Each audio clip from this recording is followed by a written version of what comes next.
శివాజీ గారిది ఇప్పుడు కాంట్రవర్సీ అవుతుంది కదా, సో దానివల్ల మీ మూవీకి ఏం ఇంపాక్ట్ అవుతుంది? అది తెలియదండి. నిన్ననే కదా సినిమా రిలీజ్ అయింది. అండ్ రెండోది సినిమాని సినిమాలాగా చూస్తారనే ఆ మెచ్యూరిటీ అయితే మన ఆడియన్స్లో ఉంది. లైక్ ఏంటంటే పర్సనల్గా ఒక 2-3 కమెంట్స్ ఆర్ మేబీ అది వేరేలా చూస్తారు, ఇది వేరేలా చూస్తారు. సో ఆ మెచ్యూరిటీ అయితే మన ఆడియన్స్లో ఉంది. అండ్ రెండోది సినిమా సబ్జెక్ట్ మ్యాటర్కి జడ్జ్ చేస్తారనేది అయితే 100% నాకు ఉన్న నమ్మకం. సో అది ఇంపాక్ట్ అయిందా లేదా అనేది ఇట్స్ టూ, అంటే I don't think, but still it's only 1 day in to the theatres. మీరు వెళ్ళి చూడండి, చూసిన తర్వాత చెప్తాను. What's your take on his comment? Like I just want to know, like చెప్పండి. ఎవరు తప్పుగా తీసుకోరు అనుకుంటున్నాను. నవదీప్ గారు ముందే వెళ్ళిపోకుండా ఆయన ఆపుంటే బాగుండేది అనిపించింది వీడియో చూసినప్పుడు. అంటే ఆయనకి వినిపించిందో లేదో తెలియదు కానీ స్టేజ్ మీద ఉండి కొద్దిగా అవుతుంది డిఫరెంట్గా అన్నప్పుడు ఆపేసి ఉంటే బాగుండేది అనిపించింది పర్సనల్. ఎవరైనా కానీ టీంలో వాళ్ళు.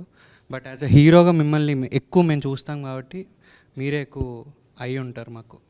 అందుకే ఎవరన్నా టీంలో ఆపు ఉంటే బాగుండేది అనిపించింది. అంటే ఒక మనిషి పబ్లిక్ ప్లాట్ఫామ్ మీద 30 years నుంచి మాట్లాడుతున్న మనిషి, ఆయనకు అనిపించింది ఎవరైనా వాళ్ళకి అనిపించింది వాళ్ళు చెప్తున్నప్పుడు అది తప్పో రైటో వాళ్ళకి తెలియాలి, వినే మనకు తెలియాలి. వాళ్ళ పర్స్పెక్టివ్ వాళ్ళకు ఉంటుంది, వినేవాడికి ఉంటుంది, అందరికీ ఉంటుంది. ఇప్పుడు నీ మాటని నువ్వు మాట్లాడుతుంటే నేను వెళ్ళి అడ్డు ఆపి నువ్వు తప్పు అని చెప్పడానికి నేనెవరిని? నీకు పర్సనల్గా నేనంటే ఇంట్రెస్టో లేదా మావాడు అనకపోవడం నాకు నచ్చలేదు అనే నీ ఎమోషన్ నేను అర్థం చేసుకోగలుగుతా. కానీ ఇప్పుడు క్లాస్లో ఉన్నావు నువ్వు, ఫర్ ఎగ్జాంపుల్ మీ టీచర్ ఏదో చెప్తుంటే ఒక పక్కన స్టూడెంట్ ఎవరో ఎక్కువగా మాట్లాడాడు, నువ్వు వెళ్ళి వాడిని ఆపుతావా? నువ్వు విని అసలు నీ నీ నీ పాయింట్ ఏంటో నువ్వు చూస్తావా అనేది ఉంటుంది కదా ఒకటి. ప్లస్ ఇప్పుడు ఒక షాకింగ్ విషయం విన్నప్పుడు నువ్వెలా ఫీల్ అయ్యావో నేను అలాగే ఫీల్ అవుతా మనిషిగా. ఇప్పుడు సమయం బట్టి సందర్భం బట్టి ఎవరి పర్స్పెక్టివ్ వాళ్ళు కరెక్ట్ లాంగ్వేజ్తో మాట్లాడాలి అనేది ఒక ఐడియల్ సొసైటీ, బాగుంటుంది అలా ఉంటే. కానీ అలా ఎంతవరకు ఉందనేది మనకు తెలుసు. సో ఇప్పుడు అలా అనుకుంటే అంటే పక్కన వాడు మాట్లాడేది మనం ఖండించాలి అనే పరిస్థితుల్లో కనుక మనం ఉంటే ఖండించాలి, కరెక్టే. మన కళ్ళ ముందు జరిగితే మనం when asked upon it or when it is over board అవుతున్నప్పుడు ఏదో ఒకటి అనాలి.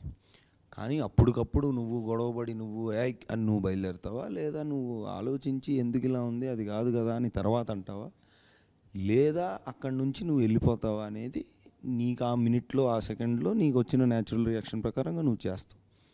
తర్వాత ఎప్పుడో మనం అది చూసి అంటే సంబంధం లేకుండా అంటే పక్కన ఎప్పుడో చూసి ఇదేంటి అలా ఇలా చేశారు ఇలా చేశారని ఇట్స్ ఈజీ టు సే.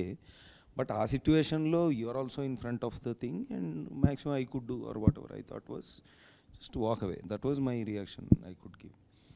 ఇప్పుడు అందరం కమెంట్స్ అవి చూస్తుంటాం మామూలుగా, ఎనీ టాపిక్. ఇప్పుడు మామూలుగా మనం ఇప్పుడు బిగ్ బాస్ అప్పుడు మేము చూసాం, ఇప్పుడు ఆ అమ్మాయిని ఎవరినో ఊరు నుంచి వచ్చి నాకు చెప్తావు ఏంటని అన్నందుకు ఏం కమెంట్లు పెట్టారో మనం చూసాం.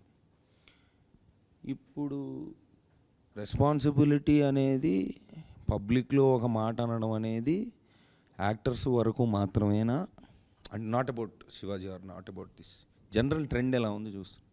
ఓ కీబోర్డ్ పట్టుకొని వాడు ఎక్కడి నుంచో వాడు ఇష్టం వచ్చినట్టు మాట్లాడుతున్నాడు.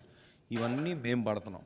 But yes I think as a whole everybody, not just actors, not just common man students, ఎవరైనా పబ్లిక్లో మనం కనబడట్లేదు కదా అని ఇష్టం వచ్చినట్టు మాట్లాడకూడదు, కనిపిస్తున్నాం కదా అని కూడా ఇష్టం వచ్చినట్టు మాట్లాడకూడదు.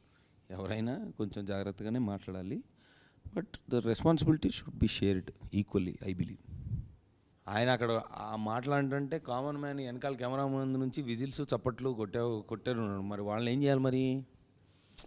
సో ఏంటంటే ఒక మాట వినంగానే దాని ఇంపాక్టు వినంగానే, అంటే ఇప్పుడు మీమ్స్ తోటి వచ్చిన problem, not memes I mean saying usual ఒరే బంటే అని మనం వింటున్నాం, ఒరే అదేంటది పావుదేదో వింటున్నాం.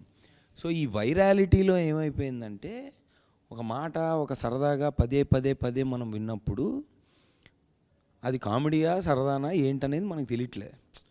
ఇప్పుడు అది ఇప్పుడు అది ఎక్కడో స్టార్ట్ అయింది, సామాన్లు బాగుండాలని ఏదో స్టార్ట్ అయింది. ఇప్పుడు వాడు ఏం ఉద్దేశించి అన్నాడనేది మనకి తెలుసు.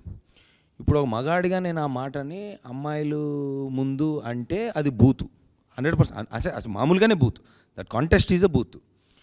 ఇప్పుడు బయట మాట్లాడుకుందాం మనం, అమ్మాయిలు ఉన్నప్పుడు నాలుగు ఇడ్లీలు 2 దోశలు తీసుకొస్తే ఏమున్నాయంటే ఐటమ్స్ అంటే సామాన్లు బాగున్నాయా అని వాళ్ళు అనుకొని కూడా జోకులుగా మాట్లాడుకుంటున్నారు బయట, right? If you take it out of it's ఇంత అంటే ప్రతిదానికి ఒక పర్స్పెక్టివ్, ఒక సందర్భం ఏదో ఉంటుంది. నాకు తెలిసి ఈ టేబుల్ మీద ఉన్న వాళ్ళందరూ ఆ మాట వాడే ఉంటారుగా కామెడీగా, అంటే అమ్మాయిల్ని ఉద్దేశించి కాదు, ఏదో కాంటెక్స్ట్లో. I'm not saying it is right, this is wrong. Saying ఈ వైరాలిటీలో ఏ వర్డ్కి ఏం మీనింగ్ ఉంది, ఏ పర్స్పెక్టివ్తో అంటున్నావు, ఎందుకు సినిమా చూసి వచ్చి సినిమాలో సామాన్లు బాగుంది అంటే I don't know, like not just this, in any other perspective also. So అదొక విచిత్రమైన సిచ్యువేషన్లో ఉన్నామని నా ఫీలింగ్.